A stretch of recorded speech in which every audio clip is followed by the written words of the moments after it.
ಸಂಬಂಧಪಟ್ಟಂತೆ ಈಗಾಗಲೇ ಡಾಕ್ಟರ್ ನಾಗರಾಜ್ ಅಮಾನತಾಗಿದ್ದಾರೆ. ರಿಪಬ್ಲಿಕ್ ಕನ್ನಡದಲ್ಲಿ ಬಿಗ್ ಎಕ್ಸ್ಕ್ಲೂಸಿವ್ ಸುದ್ದಿ. ಈಗಾಗಲೇ ಎನ್ಐಎ ವಶದಲ್ಲಿದ್ದಾರೆ. 6 ದಿನಗಳ ಕಾಲ ಕಸ್ಟಡಿಗೆ ನೀಡಲಾಗಿದೆ. ಶಂಕಿತ ಉಗ್ರರಿಗೆ ಸಹಕಾರ ಮಾಡಿದ್ದಾರೆ ಅನ್ನುವಂತ ಆರೋಪ. ಈ ಮನೋವೈದ್ಯ ಡಾಕ್ಟರ್ ನಾಗರಾಜ್ನನ್ನ ಅಮಾನತು ಮಾಡಲಾಗಿದೆ. ಡಾಕ್ಟರ್ ನಾಗರಾಜ್ ಶಂಕಿತ ಉಗ್ರರಿಗೆ ಸಹಕಾರವನ್ನ ಕೊಟ್ಟಂತ ಆರೋಪದ ಅಡಿಯಲ್ಲಿ ಅರೆಸ್ಟ್ ಆದ ಬೆನ್ನಲ್ಲೇ ಆರೋಗ್ಯ ಇಲಾಖೆಯಿಂದ ಈಗ ಶಿಸ್ತು ಕ್ರಮವನ್ನ ತೆಗೆದುಕೊಳ್ಳಲಾಗಿದೆ. ಪರಪ್ಪನ ಅಗ್ರಹಾರ ಕೇಂದ್ರ ಕಾರಾಗೃಹದ ಮನೋವೈದ್ಯ ಡಾಕ್ಟರ್ ನಾಗರಾಜ್ ಜೈಲಿನಲ್ಲಿದ್ದಂತ ಈ ಶಂಕಿತ ಉಗ್ರರೇನಿದ್ರಲ್ಲ ಅವರಿಗೆ ಸೇರಿ ಒಂದಷ್ಟು ಕೈದಿಗಳಿಗೂ ಕೂಡ ಮೊಬೈಲ್ ಸಪ್ಲೈ ಮಾಡ್ತಾ ಇದ್ರು ಅನ್ನುವಂತ ಆರೋಪ. ಈಗ ಆರೋಗ್ಯ ಇಲಾಖೆ ಶಿಸ್ತು ಕ್ರಮವನ್ನ ಕೈಗೊಂಡಿದೆ. ದುಡ್ಡಿಗೆ ಮೊಬೈಲ್ ಅನ್ನ ಮಾರ್ತಾ ಇದ್ದ ಅನ್ನುವಂತ ಆರೋಪ. ಆರೋಗ್ಯ ಇಲಾಖೆಯಿಂದ ಶಿಸ್ತು ಕ್ರಮವನ್ನ ಕೈಗೊಳ್ಳಲಾಗಿದೆ. ಅಮಾನತು ಮಾಡಿದ್ದಾರೆ. ಈಗ ಉಗ್ರರಿಗೆ ನೆರವನ್ನ ನೀಡಿದ ಅನ್ನುವಂತ ಆರೋಪದ ಅಡಿಯಲ್ಲಿ ಎನ್ಐಎ ಈಗಾಗಲೇ ಕಸ್ಟಡಿಗೆ ಪಡೆದು ವಿಚಾರಣೆಯನ್ನ ಕೂಡ ನಡೆಸ್ತಾ ಇದೆ.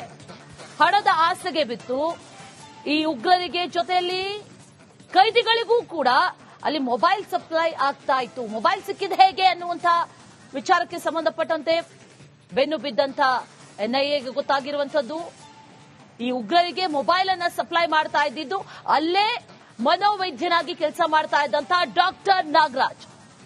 ಸಾಕಷ್ಟು ತನಿಖೆಗಳು ನಡೆದಿದೆ. ಆ ತನಿಖೆಯ ನಂತರದಲ್ಲಿ ಗೊತ್ತಾಗಿರುವಂತಹ ವಿಚಾರ ಈಗ ಈತನನ್ನ ಅಮಾನತು ಮಾಡಲಾಗಿದೆ. ಆರೋಗ್ಯ ಇಲಾಖೆ ಶಿಸ್ತು ಕ್ರಮವನ್ನ ಕೈಗೊಂಡಿದೆ. ಹಲವು ಮಾಹಿತಿಗಳು ಬಹಿರಂಗ ಆಗಿದೆ. ಜೈಲಿನಲ್ಲಿ ಇದ್ಕೊಂಡೇ ಈ ಉಗ್ರ ಕೃತ್ಯಗಳನ್ನ ಸಂಚುಗಳನ್ನ ರೂಪಿಸೋದಕ್ಕೆ ಎಲ್ಲವನ್ನೂ ರೆಡಿ ಮಾಡ್ಕೊಂಡಿದ್ರು. ಅವ್ರಿಗೆ ಸಹಾಯ ಮಾಡಿದ್ಯಾರು ಅನ್ನುವಂತ ವಿಚಾರ. ಡೀಟೇಲ್ಸ್ ಅನ್ನ ಕೊಡ್ತಾರೆ ನಮ್ಮ ಪ್ರತಿನಿಧಿ ಮಾದೇಶ್. ದೂರವಾಣಿ ಸಂಪರ್ಕದಲ್ಲಿದ್ದಾರೆ. ಮಾದೇಶ್, ಈಗ ಸಾಕಷ್ಟು ತನಿಖೆಗಳು ನಡೀತಾ ಇದೆ. ಜೊತೆಯಲ್ಲಿ ಕಸ್ಟಡಿಗೂ ಕೂಡ ಪಡೆದ ನಂತರದಲ್ಲಿ ಈ ತನಿಖೆ ತೀವ್ರತೆಯನ್ನ ಕೂಡ ಪಡೆದುಕೊಳ್ತಾ ಇದೆ. ಡಾಕ್ಟರ್ ನಾಗರಾಜ್ ಅಮಾನತಾಗಿದ್ದಾರೆ.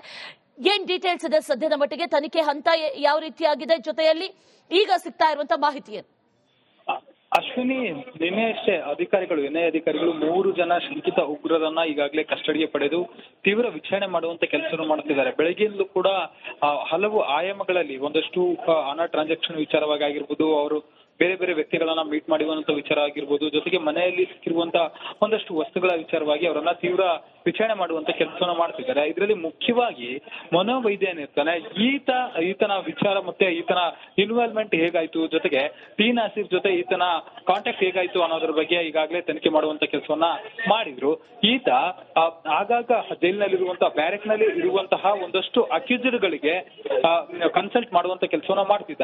ಆದ್ರೆ ಆ ಒಂದು ಸಂದರ್ಭದಲ್ಲಿ ಟಿ ನಾಸೀರ್ ಅನ್ನು ಕೂಡ ಕನ್ಸಲ್ಟ್ ಮಾಡುವಂತ ಸಂದರ್ಭದಲ್ಲಿ ಈತನಿಗೆ ಮೈಂಡ್ ವಾಶ್ ಮಾಡಿದ್ದ ಅನ್ನುವಂಥದ್ದು ಗೊತ್ತಾಗಿದೆ. ಅದಾದ್ಮೇಲೆ ಕತಾರ್ಗೆ ಫೋನ್ ಮಾಡಿ ಕೊಟ್ಟಿದ್ದಂತ ವಿಚಾರವೂ ಕೂಡ ಈಗ ಎನ್ಐಎ ಅಧಿಕಾರಿಗಳ ತನಿಖೆ ವೇಳೆ ಗೊತ್ತಾಗಿದೆ. ಅಂದ್ರೆ ಆರೋಪಿ ಮನೋವೈದ್ಯ ನಾಗರಾಜ್ ಏನಿದ್ದಾನೆ, ಈತ ಟಿ ನಾಸೀರ್ಗೆ ಕತಾರ್ಗೆ ಅಂದ್ರೆ ಟಿ ನಾಸೀರ್ಗೆ ಹೇಳಿರುವಂತ ಆತ ಉಗ್ರ ಏನಿದ್ದಾನೆ, ಈಗಾಗಲೇ ಜೀವಾವಧಿ ಶಿಕ್ಷೆಯನ್ನ ಅನುಭವಿಸಿರುವಂತಹ ಉಗ್ರ ಏನಿದ್ದಾನೆ, ಆತ ಕತಾರ್ಗೆ ಫೋನ್ ಮಾಡಿ ಕೊಡುವಂತೆ ವೈದ್ಯ Nagaraj ಹೇಳಿರ್ತಾನೆ.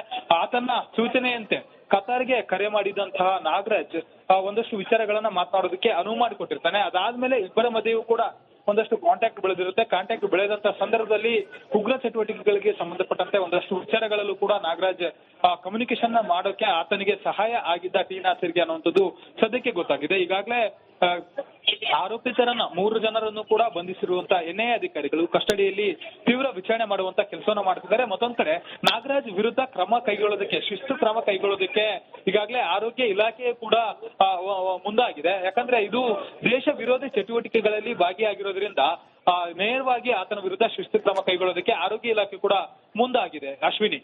Right Madesh, thank you ಡೀಟೇಲ್ಸ್ಗೆ.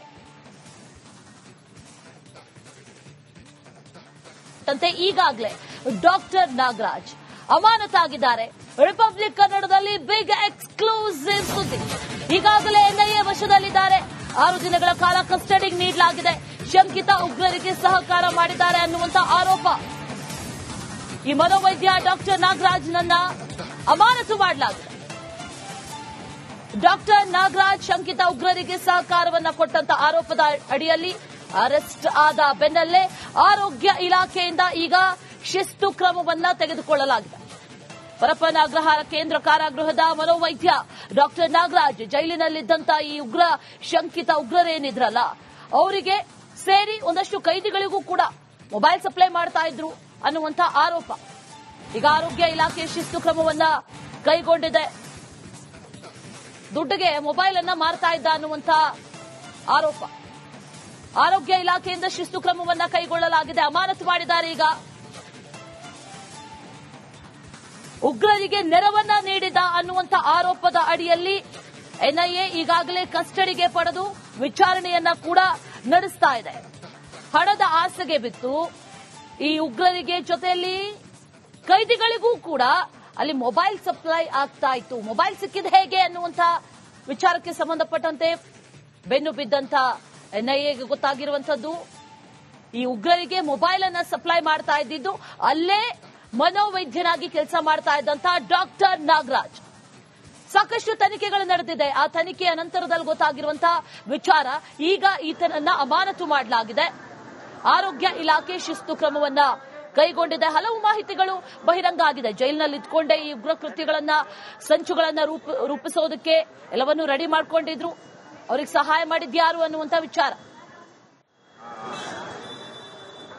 Details ಅನ್ನ ಕೊಡ್ತಾರೆ ನಮ್ಮ ಪ್ರತಿನಿಧಿ ಮಾದೇಶ್, ದೂರವಾಣಿ ಸಂಪರ್ಕದಲ್ಲಿದ್ದಾರೆ. ಮಾದೇಶ್, ಈಗ ಸಾಕಷ್ಟು ತನಿಖೆಗಳು ನಡೀತಾ ಇದೆ, ಜೊತೆಯಲ್ಲಿ ಕಸ್ಟಡಿಗೂ ಕೂಡ ಪಡೆದ ನಂತರದಲ್ಲಿ ಈ ತನಿಖೆ ತೀವ್ರತೆಯನ್ನ ಕೂಡ ಪಡೆದುಕೊಳ್ತಾ ಇದೆ. ಡಾಕ್ಟರ್ ನಾಗರಾಜ್ ಅಮಾನತಾಗಿದ್ದಾರೆ. ಏನ್ ಡೀಟೇಲ್ಸ್ ಇದೆ ಸದ್ಯದ ಮಟ್ಟಿಗೆ? ತನಿಖೆ ಹಂತ ಯಾವ ರೀತಿಯಾಗಿದೆ? ಜೊತೆಯಲ್ಲಿ ಈಗ ಸಿಗ್ತಾ ಇರುವಂತಹ ಮಾಹಿತಿ ಏನು? ಅಶ್ವಿನಿ, ನಿನ್ನೆಯಷ್ಟೇ ಎನ್ಐಎ ಅಧಿಕಾರಿಗಳು 3 ಜನ ಶಂಕಿತ ಉಗ್ರರನ್ನ ಈಗಾಗಲೇ ಕಸ್ಟಡಿಗೆ ಪಡೆದು ತೀವ್ರ ವಿಚಾರಣೆ ಮಾಡುವಂತ ಕೆಲಸವನ್ನು ಮಾಡುತ್ತಿದ್ದಾರೆ. ಬೆಳಗ್ಗೆಯಿಂದಲೂ ಕೂಡ ಹಲವು ಆಯಾಮಗಳಲ್ಲಿ ಒಂದಷ್ಟು ಹಣ ಟ್ರಾನ್ಸಾಕ್ಷನ್ ವಿಚಾರವಾಗಿ ಆಗಿರ್ಬೋದು, ಅವರು ಬೇರೆ ಬೇರೆ ವ್ಯಕ್ತಿಗಳನ್ನ ಮೀಟ್ ಮಾಡುವಂತ ವಿಚಾರ ಆಗಿರ್ಬೋದು, ಜೊತೆಗೆ ಮನೆಯಲ್ಲಿ ಸಿಕ್ಕಿರುವಂತ ಒಂದಷ್ಟು ವಸ್ತುಗಳ ವಿಚಾರವಾಗಿ ಅವರನ್ನ ತೀವ್ರ ವಿಚಾರಣೆ ಮಾಡುವಂತ ಕೆಲಸವನ್ನ ಮಾಡ್ತಿದ್ದಾರೆ. ಇದರಲ್ಲಿ ಮುಖ್ಯವಾಗಿ ಮನೋವೈದ್ಯ ಏನಿರ್ತಾನೆ, ಈತನ ವಿಚಾರ ಮತ್ತೆ ಈತನ ಇನ್ವಾಲ್ವ್ಮೆಂಟ್ ಹೇಗಾಯ್ತು, ಜೊತೆಗೆ ಟಿ ನಾಸೀರ್ ಜೊತೆ ಈತನ ಕಾಂಟ್ಯಾಕ್ಟ್ ಹೇಗಾಯ್ತು ಅನ್ನೋದ್ರ ಬಗ್ಗೆ ಈಗಾಗಲೇ ತನಿಖೆ ಮಾಡುವಂತ ಕೆಲಸವನ್ನ ಮಾಡಿದ್ರು. ಈತ ಆಗಾಗ ಜೈಲಿನಲ್ಲಿರುವಂತಹ ಬ್ಯಾರೆಕ್ ನಲ್ಲಿ ಇರುವಂತಹ ಒಂದಷ್ಟು ಅಕ್ಯೂಸ್ಡ್ಗಳಿಗೆ ಕನ್ಸಲ್ಟ್ ಮಾಡುವಂತ ಕೆಲಸವನ್ನ ಮಾಡ್ತಿದ್ದ. ಆದ್ರೆ ಆ ಒಂದು ಸಂದರ್ಭದಲ್ಲಿ ಟಿ ನಾಸೀರ್ ಅನ್ನು ಕೂಡ ಕನ್ಸಲ್ಟ್ ಮಾಡುವಂತ ಸಂದರ್ಭದಲ್ಲಿ ಈತನಿಗೆ ಮೈಂಡ್ ವಾಶ್ ಮಾಡಿದ್ದ ಅನ್ನೋದು ಗೊತ್ತಾಗಿದೆ. ಅದಾದ್ಮೇಲೆ ಕತಾರ್ಗೆ ಫೋನ್ ಮಾಡಿ ಕೊಟ್ಟಿದ್ದಂತ ವಿಚಾರವೂ ಕೂಡ ಈಗ ಎನ್ಐಎ ಅಧಿಕಾರಿಗಳ ತನಿಖೆ ವೇಳೆ ಗೊತ್ತಾಗಿದೆ. ಅಂದ್ರೆ ಆರೋಪಿ ಮನೋವೈದ್ಯ ನಾಗರಾಜ್ ಏನಿದ್ದಾನೆ, ಈತ ಟಿ ನಾಸೀರ್ಗೆ ಕತಾರ್ಗೆ ಅಂದ್ರೆ ಟಿ ನಾಸೀರ್ಗೆ ಹೇಳಿರುವಂತ ಆತ ಉಗ್ರ ಏನಿದ್ದಾನೆ, ಈಗಾಗಲೇ ಜೀವಾವಧಿ ಶಿಕ್ಷೆಯನ್ನ ಅನುಭವಿಸಿರುವಂತಹ ಉಗ್ರ ಏನಿದ್ದಾನೆ, ಆತ ಕತಾರ್ಗೆ ಫೋನ್ ಮಾಡಿ ಕೊಡುವಂತೆ ವೈದ್ಯ ನಾಗರಾಜ್ ಹೇಳಿರ್ತಾನೆ. ಆತನ ಸೂಚನೆಯಂತೆ ಕತಾರ್ಗೆ ಕರೆ ಮಾಡಿದಂತಹ ನಾಗರಾಜ್ ಒಂದಷ್ಟು ವಿಚಾರಗಳನ್ನ ಮಾತನಾಡೋದಕ್ಕೆ ಅನುವು ಮಾಡಿಕೊಟ್ಟಿರ್ತಾನೆ. ಅದಾದ್ಮೇಲೆ ಇಬ್ಬರ ಮಧ್ಯೆಯೂ ಕೂಡ ಒಂದಷ್ಟು ಕಾಂಟ್ಯಾಕ್ಟ್ ಬೆಳೆದಿರುತ್ತೆ. ಕಾಂಟ್ಯಾಕ್ಟ್ ಬೆಳೆದಂತ ಸಂದರ್ಭದಲ್ಲಿ ಉಗ್ರ ಚಟುವಟಿಕೆಗಳಿಗೆ ಸಂಬಂಧಪಟ್ಟಂತೆ ಒಂದಷ್ಟು ವಿಚಾರಗಳಲ್ಲೂ ಕೂಡ ನಾಗರಾಜ್ ಕಮ್ಯುನಿಕೇಶನ್ ಮಾಡೋಕೆ ಆತನಿಗೆ ಸಹಾಯ ಆಗಿದ್ದ ಟಿ ನಾಸೀರ್ಗೆ ಅನ್ನುವಂಥದ್ದು ಸದ್ಯಕ್ಕೆ ಗೊತ್ತಾಗಿದೆ. ಈಗಾಗಲೇ ಆರೋಪಿತರನ್ನ 3 ಜನರನ್ನು ಕೂಡ ಬಂಧಿಸಿರುವಂತ ಎನ್ಐಎ ಅಧಿಕಾರಿಗಳು ಕಸ್ಟಡಿಯಲ್ಲಿ ತೀವ್ರ ವಿಚಾರಣೆ ಮಾಡುವಂತ ಕೆಲಸವನ್ನ ಮಾಡ್ತಿದ್ದಾರೆ. ಮತ್ತೊಂದ್ ಕಡೆ ನಾಗರಾಜ್ ವಿರುದ್ಧ ಕ್ರಮ ಕೈಗೊಳ್ಳೋದಕ್ಕೆ, ಶಿಸ್ತು ಕ್ರಮ ಕೈಗೊಳ್ಳೋದಕ್ಕೆ ಈಗಾಗಲೇ ಆರೋಗ್ಯ ಇಲಾಖೆ ಕೂಡ ಮುಂದಾಗಿದೆ. ಯಾಕಂದ್ರೆ ಇದು ದೇಶ ವಿರೋಧಿ ಚಟುವಟಿಕೆಗಳಲ್ಲಿ ಭಾಗಿಯಾಗಿರೋದ್ರಿಂದ ನೇರವಾಗಿ ಆತನ ವಿರುದ್ಧ ಶಿಸ್ತು ಕ್ರಮ ಕೈಗೊಳ್ಳೋದಕ್ಕೆ ಆರೋಗ್ಯ ಇಲಾಖೆ ಕೂಡ ಮುಂದಾಗಿದೆ. Ashwini. Right Madesh, thank you ಡೀಟೇಲ್ಸ್ಗೆ.